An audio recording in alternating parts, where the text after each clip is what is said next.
Good day mga idol. Aahon tayo ng San Mateo. Pupuntahan natin yung UCM Adventure Park. Nandito na tayo sa may Sauyo Road. Dapat sa East Ridge ang ride natin kaso tinanghali na naman ako ng gising.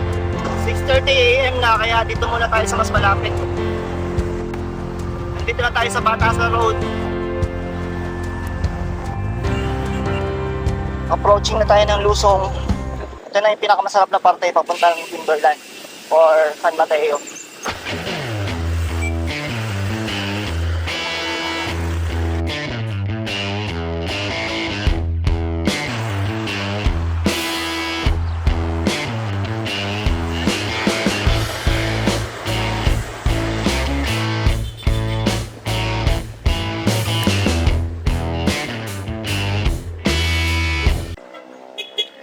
Ito na tayo sa Ampid, kanan na tayo. 10% agad pag kanan. Pero maiksi lang. Warm up pa lang to. So umpisa mga 10% lang. Pero patindi na patindi to.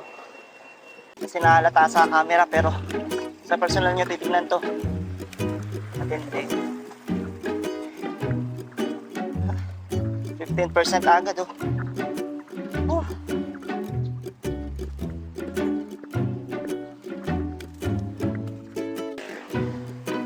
17. Uga-uga na yung camera ko.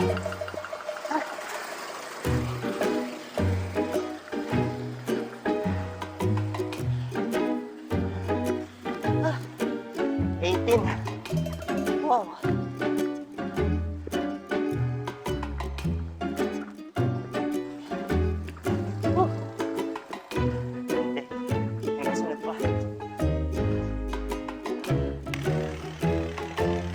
Ito na yung part na aabot na 22% gradient. Medyo mahaba-haba rin to. 12% na agad. Masarap pumadyak dito, malilim. Daming puno. Kaya hindi masyado nakakalaspag. Pero masakit pa rin. Mga 1 kilometer na lang to eh.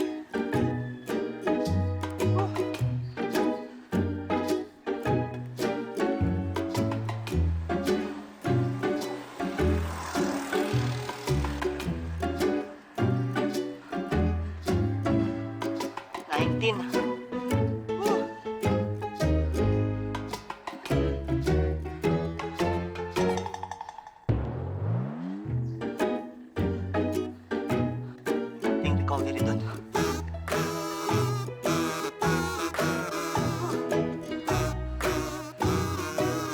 Down to 6%. Recovery onti. Sabay yun, ahon na naman na malupit. Tanaw na dito yung pupuntahan natin. Hanggang dun. Yun yung tower na yun. Hanggang dun pa yung aahonin natin. Nandito na tayo sa Gotok 1. Ito yung inahon natin oh. Ngayon, tanaw na yung city dito. Konting kembot na lang, UCM na. Padiretso. Ayan, may mga umaahon pa. Lalakas na itong mga to.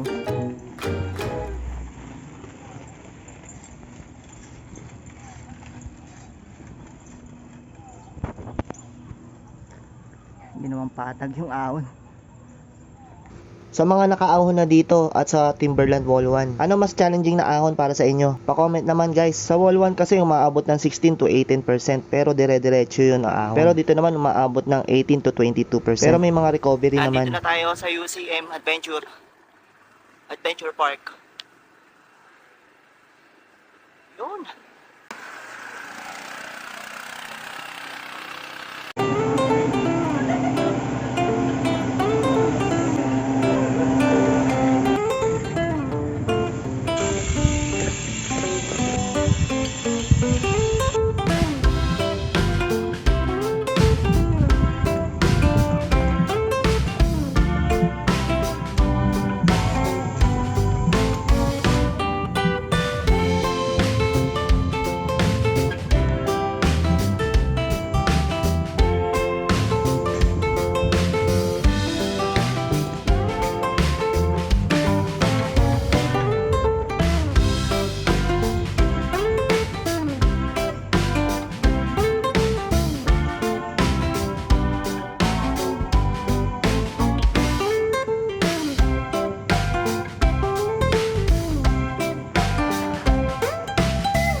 hanggang dito na lang ulit guys. Maraming salamat sa panonood and ride safe.